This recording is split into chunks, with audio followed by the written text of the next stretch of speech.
Selamat pagi Bapak Ibu Saudaraku sekalian, di mana pada pagi hari ini kita masih diberi kesempatan di mana untuk tatap muka. Jadi ini semua harus kita mengucap syukur kepada Tuhan karena masih kita diberikan napas di pada pagi hari ini, dan kita bisa menjalani hari-hari yang ceria di pada pagi hari ini.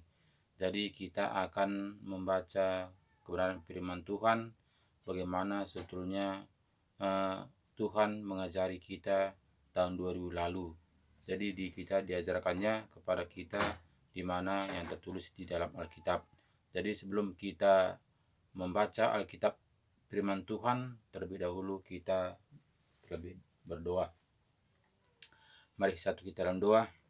Segala puji syukur kami naikkan kepadamu Tuhan Yesus, di mana Bapa di pada pagi hari ini Engkau telah membimbing, menopang, menyertai, melindungi, menyelamatkan kami pagi, siang, sore, bahkan di malam hari tadi kami tidur nyenyak, dan di pada pagi ini Engkau telah banguni kami dengan sehat walafiat. Itu semua Tuhan kami rasakan oleh tuntunan, penyertaan, pelindungan-Mu.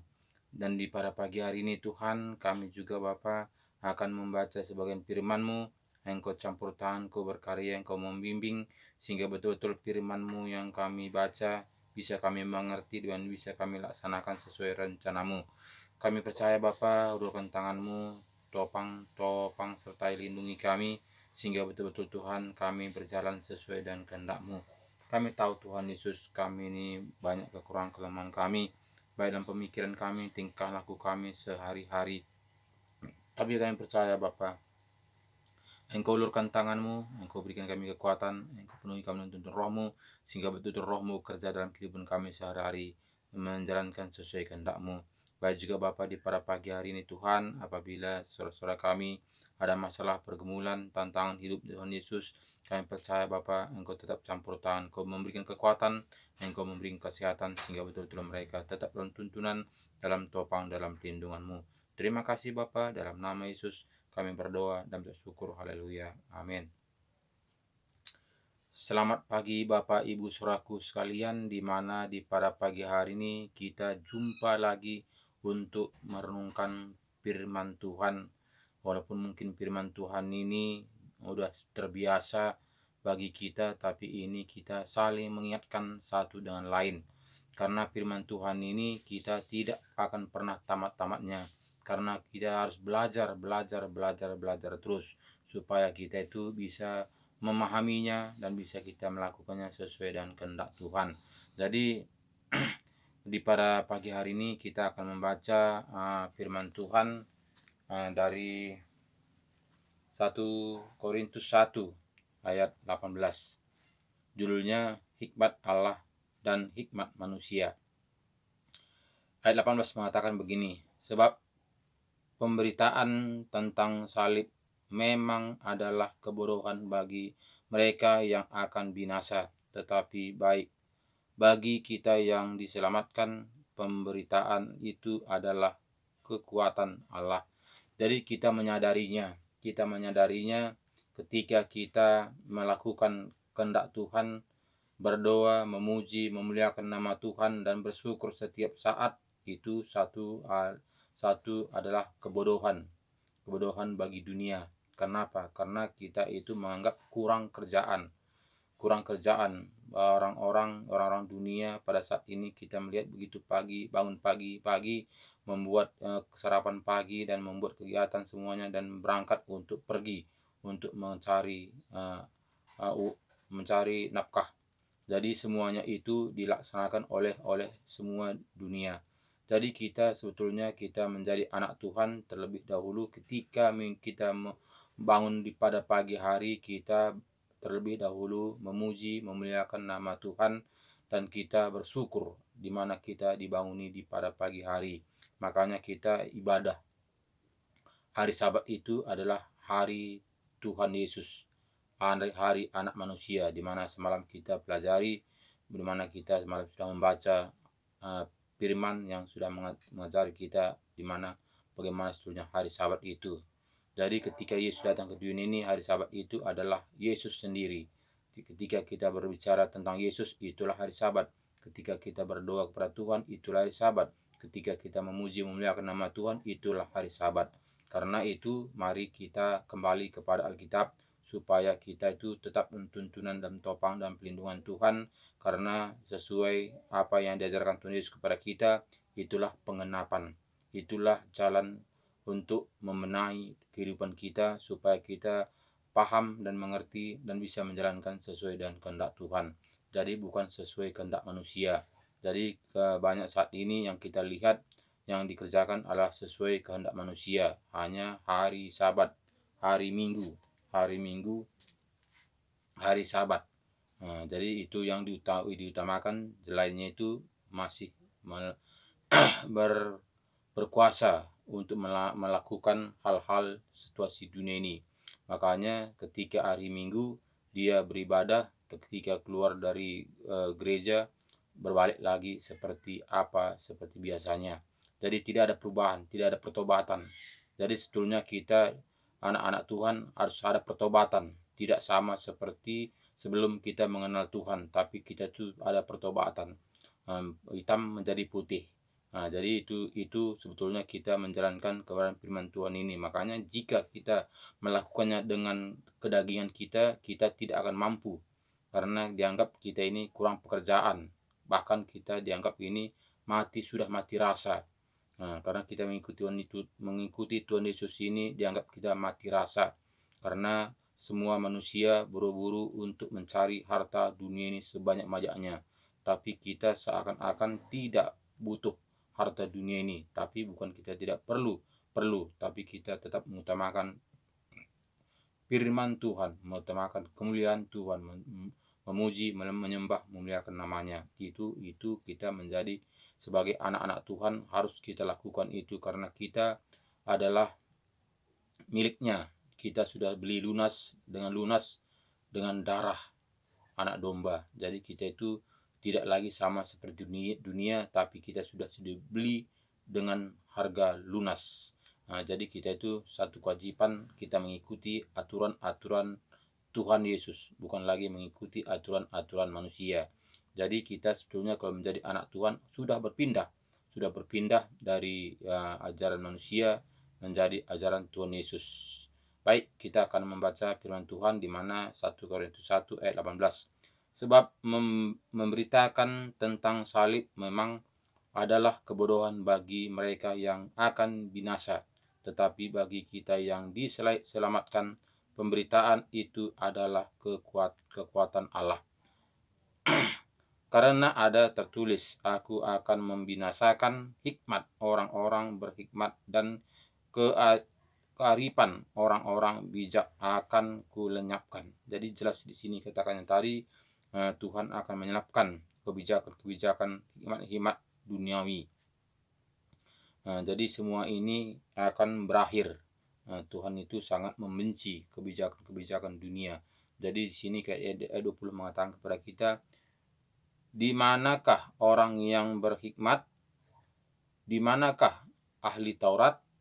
Di manakah pembantah dari dunia ini? Bukankah Allah telah membuat hikmat dunia ini menjadi kebodohan? 12:21. Oleh karena dunia dalam hikmat Allah tidak mengenal Allah oleh hikmatnya, maka Allah berkenan menyelamatkan mereka yang percaya oleh kebodohan pemberitaan Injil. Orang-orang Yahudi menghendaki tanda dan orang-orang Yunani mencari hikmat. Tetapi kamu memberitakan Kristus yang disalibkan, untuk orang-orang Yahudi suatu batu sandungan, dan untuk orang-orang bukan Yahudi suatu kebodohan. Tetapi untuk mereka yang dipanggil, baik orang Yahudi maupun orang bukan Yahudi, Kristus adalah kekuatan Allah dan hikmat Allah. Sebab yang bodoh dari Allah lebih besar hikmatnya daripada manusia, dan yang lemah dari Allah lebih kuat daripada manusia. Ingat saja, saudara-saudara, bagaimana keadaan kamu ketika kamu dipanggil menurut ukuran manusia. Tidak banyak orang yang bijak, tidak banyak orang yang berpengaruh, tidak banyak orang yang terpandang. Tetapi apa yang bodoh bagi dunia dipilih Allah untuk memalukan orang-orang yang berhikmat. Dan apa yang lemah bagi dunia dipilih Allah untuk memalukan apa yang kuat. Dan apa yang tidak terpandang dan yang hina bagi dunia dipilih Allah. Bahkan apa yang tidak berarti dipilih Allah untuk meniadakan apa yang berarti, supaya jangan ada seorang manusia pun yang memegahkan diri di hadapan Allah, tetapi oleh Dia kamu berada dalam Kristus Yesus, yang oleh Allah telah menjadi hikmat bagi kita. Ia membenarkan dan menguduskan dan menebus kita. Karena itu, seperti ada tertulis, barang siapa yang bermegah, hendaklah ia bermegah di dalam Tuhan. Jadi sini cukup jelas kepada kita supaya kita itu kembali kepada firman Tuhan. Jadi tidak kita berhikmat dengan dunia ini. Jadi cukup jelas di sini tadi katakannya pada kita supaya kita itu sungguh-sungguh kembali kepada Alkitab, sehingga kita itu bisa mendapatkan mahkota kerajaan surga yang dijanjikan Tuhan kepada kita. Jadi jika kita masih mengikuti ajaran-ajaran manusia, tentu kita tidak akan mendapatkan kerajaan surga, karena tentu jika kita mengikuti ajaran-ajaran manusia, tentu masih kedagingan, belum lagi berubah, belum lagi pindah dari gelap menjadi baru, menjadi terang. Jadi jelas di sini tadi katanya tadi pada kita, karena ada tertulis, aku akan membinasakan hikmat orang-orang berhikmat, dan kearifan orang-orang bijak akan kulenyapkan. Itu kata Yesus kepada kita. Jadi semuanya itu akan berakhir. Semuanya itu tidak akan berarti bagi Tuhan hikmat-hikmat dunia ini. Jadi ayat 20 mengatakan, di manakah orang yang berhikmat? Jadi di manakah ahli Taurat? Di manakah pembantah dari dunia ini? Bukankah Allah telah membuat hikmat dunia ini menjadi kebodohan? Jadi sini katanya tadi, hikmat dunia ini menjadi kebodohan bagi Tuhan. Jadi semuanya itu Bapak Ibu Saudaraku, haruslah kita kembali kepada Alkitab. Alkitab yang diajarkan Tuhan Yesus kepada kita tahun 2000 lalu, supaya kita itu jangan lari dari petunjuk yang sudah ditetapkan Tuhan Yesus kepada kita. Ayat 21 mengatakan kepada kita, oleh karena dunia dalam hikmat Allah tidak mengenal Allah oleh hikmatnya, maka Allah berkenan menyelamatkan mereka yang percaya oleh kebodohan pemberitaan Injil. Jadi sini kita melihat, jika kita sungguh-sungguh tekun dan setia, Tuhan tidak melihat apakah kita pintar, apakah kita itu bijaksana, apakah kita itu orang yang sekolahan, atau kita itu orang pengusaha, atau kita orang terpandang. Tuhan tidak melihat seperti itu, tapi Tuhan melihat hati kita, melihat tingkah laku kita, apakah kita setia, taat dan melakukan firman Tuhan, apakah kita hanya sekedar ikut-ikutan saja. Jadi ini semuanya Tuhan akan menilai kita. Jadi bukan kita hanya rajin ke gereja. Karena rajin ke gereja itu itu aturan manusia. Itu hanya aturan-aturan manusia. Karena banyak orang-orang gereja tidak membaca Alkitab. Mungkin banyak saat ini kita melihat dari pertama, dari dia mulai ke menjadi Kristen, tidak pernah membaca Alkitab.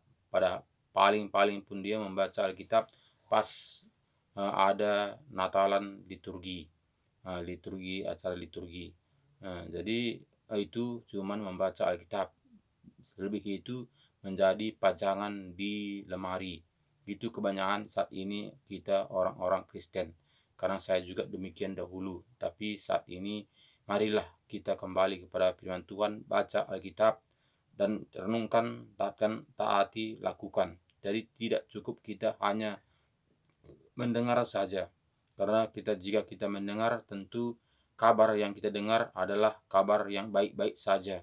Tapi kabar-kabar yang buruk tentu kita tidak mendengarnya. Karena apa? Karena mungkin kabar-kabar yang berat atau sakit atau penderitaan itu tidak akan dibukakan, karena itu akan melemahkan jemaat. Jadi jika kita membacanya dengan langsung Alkitab ini, tentu kita mengerti di mana harus yang kita lakukan, di mana harus yang kita tinggalkan.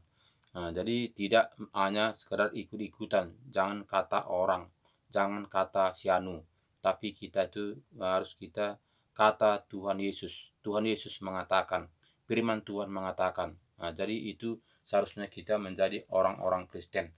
Makanya kita itu diajak supaya kita membaca surat Tuhan Yesus, supaya kita mengerti apa sebetulnya isi surat Tuhan Yesus kepada kita di dalam menjalankan kehidupan di dalam dunia ini. Jadi jangan kita hanya menyimpan surat-surat Tuhan Yesus itu di lemari.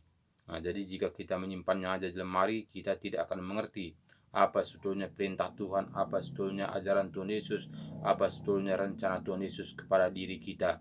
Karena firman Tuhan ini adalah firman yang hidup. Ketika kita membacanya, kita akan mengerti tujuan rencana Tuhan dalam kehidupan kita. Jadi ayat 22 mengatakan orang-orang Yahudi menghendaki tanda dan orang-orang Yunani mencari hikmat. Tetapi kami memberitakan Kristus yang disalibkan. Untuk orang-orang Yahudi suatu batu sandungan, dan untuk orang-orang bukan Yahudi suatu kebodohan. Tetapi untuk mereka yang dipanggil, baik orang Yahudi maupun orang bukan Yahudi, Kristus adalah kekuatan Allah dan hikmat Allah. Jadi sini kita tidak melihat bangsa, tidak melihat suku, tapi sini siapa yang terpanggil. Jadi jika kita ini orang Kristen tidak terpanggil, apapun yang kita ceritakan, apapun kita berikan tentang firman Tuhan ini, itu satu kebodohan. Dia merasa satu kebodohan karena belum dibukakan rahasia kebenaran firman Tuhan ini. Jadi ini haruslah dibukakan rahasia firman Tuhan, atau sudah dipilih sebelum dia lahir ke dunia ini. Jadi jika dia belum dipilih, itu sangat sukar untuk dia menerima kebenaran firman Tuhan ini. Jadi kita melihat di sini tadi di ayat 23, tetapi kami memberitakan Kristus yang disalibkan, untuk orang-orang Yahudi suatu batu sandungan, dan untuk orang-orang bukan Yahudi suatu kebodohan. Tetapi untuk mereka yang dipanggil, baik orang Yahudi maupun orang bukan Yahudi, Kristus adalah kekuatan Allah dan hikmat Allah. Jadi yang bagi yang terpanggil. Jadi semua juga ini, jika yang terpanggil, tentu firman Tuhan yang kita baca renungan pagi ini pasti nangkap, pasti nyambung. Karena apa? Karena dia sudah dipanggil. Tapi jika belum terpanggil, itu tidak akan nangkap. Itu satu kebodohan. Satu kebodohan jika kita menyampaikan firman, apalagi seperti yang kita lakukan setiap pagi, menyampaikan firman video untuk renungan pagi. Itu satu kebodohan, di mana kita menyampaikannya itu penuh dengan pengorbanan, baik juga dengan kota begitu banyak yang dihabiskan, waktu, baik juga tenaga, semua disita. Tapi di sini adalah pengorbanan. Jadi jika kita berpikir secara dunia, tentu itu adalah satu kebodohan. Karena untuk dunia itu tidak berguna, tidak berarti. Tapi jika kita betul-betul memang sudah terpilih, itu satu keuntungan, satu kemenangan, satu pencerahan. Karena apa? Karena kita saling mengingatkan, saling mendoakan, saling merangkul satu dengan lain. Jadi sini bukan firman Tuhan yang kita buat setiap pagi ini bukan karena pintar, bukan karena kepintaran saya, bukan, tapi itulah rasa kasih sayang, rasa persaudaraan itu, saling mengasihi, saling menopang, saling menguatkan, saling menuntun satu dengan lain. Nah, jadi inilah cara dimanapun Bapak Ibu Saudaraku saat ini yang bisa menyaksikan video ini, inilah sebagai kasih persaudaraan di dalam Tuhan Yesus. Sehingga ini dibagi, bukan kita hanya memegahkan diri. Seperti saya, apa yang saya bisa megahkan, sedangkan saya ini tidak punya titel, tidak punya nama, tidak punya gelar. Jadi apa yang saya andalkan itu kan tidak mungkin. Jika saya dan tadi mungkin selaku uh, hamba Tuhan atau pendeta, ya mungkin saya mencari jemaat supaya jemaat sempati melihat saya. Tapi saya ini tidak. Saya ini orang biasa, sama seperti saudara-saudara saya juga orang-orang biasa. Tapi saya mau berbagi pengalaman, di mana saya ditangkap Tuhan tahun 2006 semalam. Jadi saya ini berbagi pengalaman dan saya mau berbuat sekecil apapun perbuatan yang saya lakukan ini, ya saya merasa itu sangat berharga di mata Tuhan. Karena saya lakukan ini adalah bukan untuk diri saya sendiri, tapi untuk diri semua orang. Baik semua yang ada nomor WA-nya pada saya akan membagi semuanya kepada teman-teman saya. Tapi semua itu yaitu tergantung yang menerima, yang tergantung yang menanggapinya, tergantung yang menerima. Itu hak pribadi. Nah, jadi semuanya itu ya walaupun dibaca atau tidak, walaupun direnungkan atau tidak, itu tergantung yang menerima. Yang penting kita tabur. Nah, yang penting kita taburkan firman Tuhan di mana kita sebagai anak-anak Tuhan, sebagai kewajiban kita saling mengasihi, saling menopang, saling peduli satu dengan lain. Jadi inilah makanya saya juga mau berbagi firman setiap pagi, itu bukan karena saya mencari nama-nama, tapi saya itu untuk mengingatkan kita supaya kita berbalik kepada firman Tuhan, firman kebenaran, supaya kita bersama-sama untuk mendapatkan mahkota kerajaan sorga.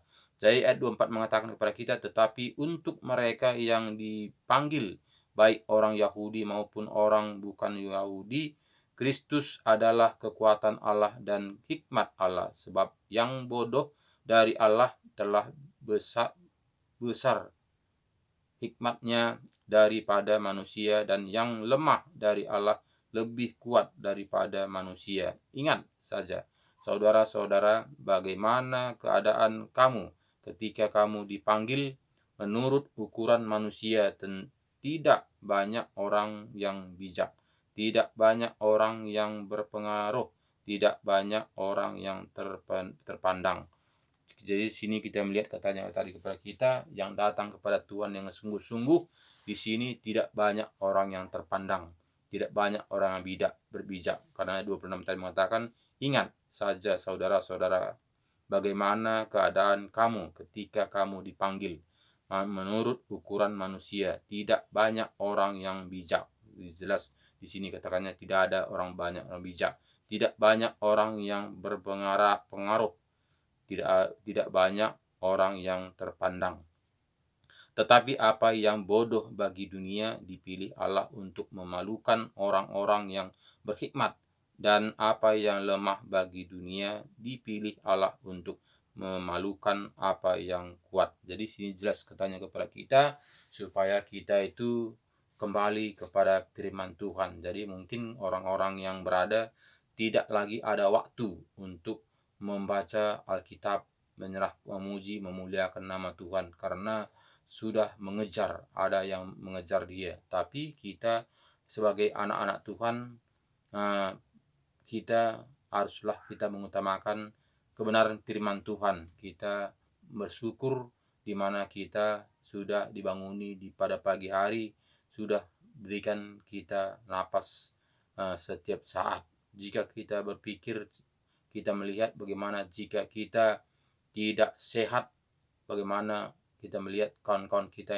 yang sakit di ruang ICU itu, bagaimana dia bernapas satu hari juga jutaan biayanya. Tapi kita diberi Tuhan napas dengan gratis.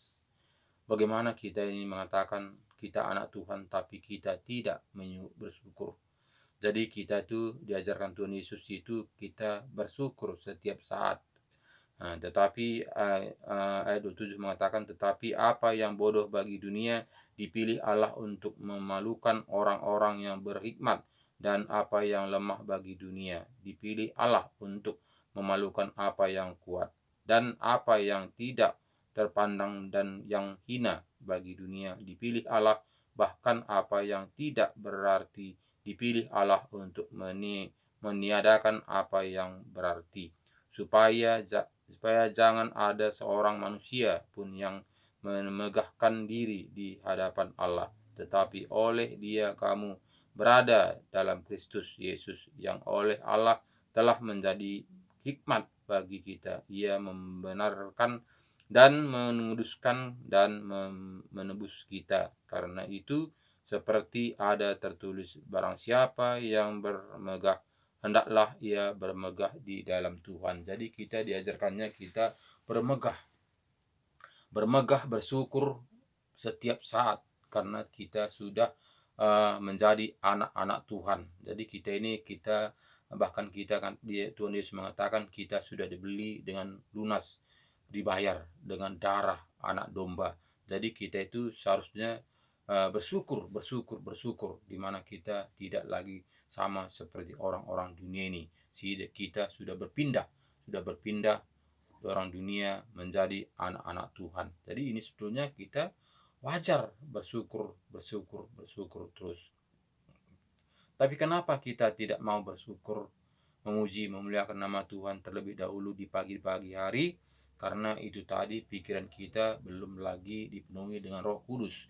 Jika kita sudah dipenuhi Roh Kudus, akan Roh Kudus itu berkata-kata dalam hati kita. Jika kita tidak melakukannya, tentu kita merasa berhutang sehingga kita merasa kita itu belum selesai tugas-tugas kita jika belum kita memuji, memuliakan nama Tuhan, membaca firman-Nya. Jadi itu seharusnya bertumbuh di dalam hati kita ini jika kita itu mengatakan saya ini anak-anak Tuhan. Jadi jika kita menjadi anak-anak Tuhan, tentu kita menjadi pelaku firman. Apa diajarkan Tuhan Yesus kepada kita lakukan, taati, dan dengan setia.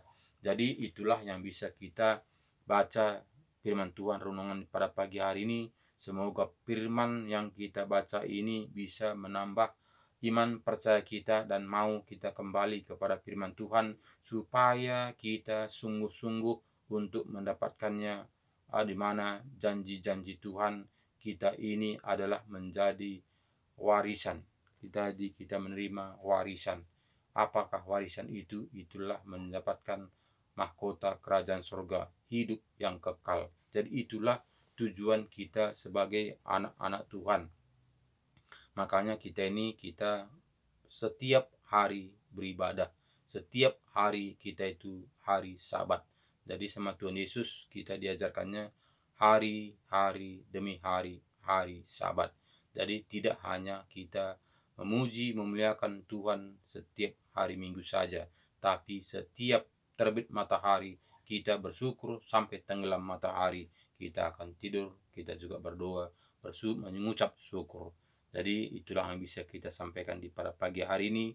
Semoga firman di pada pagi hari ini bisa menguatkan kita satu persatu, saling mendukung, saling menopang, saling menguatkan satu lain, sehingga kita mari merangkul, mendoakan satu dengan lain. Mari sama-sama kita berdoa. Segala puji syukur kami naikkan kepadamu Tuhan Yesus, di mana di pada pagi hari ini Engkau telah menyertai kami, Engkau telah membukakan rahasia firman-Mu, Engkau telah memenuhi kami dengan tuntunan Roh-Mu, sehingga betul-betul firman yang kami baca ini bisa kami mengerti dan bisa kami lakukan dan bisa kami jalankan sesuai dengan kehendak-Mu. Tuhan Yesus, seringkali kami dipengaruhi oleh dunia ini Tuhan. Seringkali kami dipengaruhi oleh pikiran kami. Seringkali kami dipengaruhi oleh daging kami. Seringkali kami kedagingan Tuhan Yesus. Kami mengaku Tuhan banyak kekurangan kelemahan kami Tuhan Yesus. Tapi pada pagi hari ini Tuhan kami percaya Engkau tetap mengulurkan tangan-Mu, menopang, menyertai, melindungi setiap gerak-gerik kami, sehingga betul-betul Tuhan kami tetap kuat, kami tetap teguh untuk menjalankan kebenaran firman-Mu. Terima kasih Bapa, terima kasih, syukur Bapa Engkau begitu baik. Baik juga Bapa di pada pagi hari ini, di mana juga saudara-saudara saya yang menyaksikan video ini, mana tahu ada yang sakit pada saat ini yang menonton video ini. Mari taruh tangan kita di mana yang merasa sakit, kita akan berdoa dalam nama Tuhan Yesus. Kami percaya Tuhan karena firman mengatakan di Markus 16, semua anak-anakku yang percaya kuberikan kuasa. Dia meletakkan tangan pada orang sakit, orang sakit sembuh. Dia mengusir setan-setan dalam namaku, setan-setan pergi. Engkau berkata Tuhan. Maka pada pagi hari ini Tuhan, kami mengimani firman-Mu, kami mempraktekkan firman-Mu, kami mempercayai firman-Mu, sehingga di pada pagi hari ini kami juga berdoa jarak jauh di mana juga saat ini yang bisa menonton video ini dan merasakan di mana khasiatnya, di mana mujizat-Mu, bagaimana urapan-Mu terjadi kepada mereka di dalam nama Tuhan Yesus. Semua penyakit, segala penyakit apapun jenisnya itu, kami patahkan, kami hancurkan, kami tangking, kami campakkan di dalam nama Tuhan Yesus. Nggak berhak menyentuh suara saya, nggak berhak kau mendekati dia. Kami perintahku keluar ku dalam nama Yesus. Roh-roh iriati, roh-roh penyakit, segala penyakit, roh-roh setan penipu, kami patahkan, kami hancurkan, kami tangking, kami campakkan di dalam nama Yesus. Roh-roh iriati, dengki, sirik, egois, sombong, angkuh, dosa keturunan, roh kutuk, ajaran temurun, roh binatang pelahap, roh kemiskinan, roh celaka maut, roh kematian, kami patahkan, kami hancurkan, kami tangking, kami campakkan di dalam nama Yesus. Nggak berhak menyentuh keluarga saya, nggak berhak kau menyentuh saudara-saudara saya di mana juga berada saat ini yang menyaksikan video ini. Dalam nama Tuhan Yesus.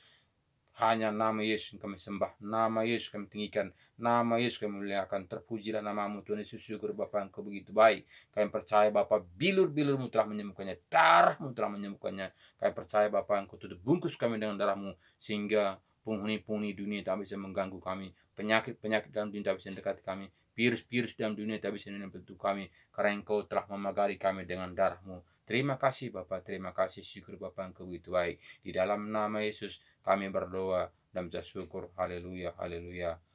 Amin. Terima kasih Bapak Ibu Saudaraku sudah menyaksikan video ini. Mari saksikan setiap pagi untuk menambah iman percaya kita. Ruangkan waktu Bapak Ibu Saudara untuk kita saling mendoakan, saling mengasihi, saling menopang. Jika Anda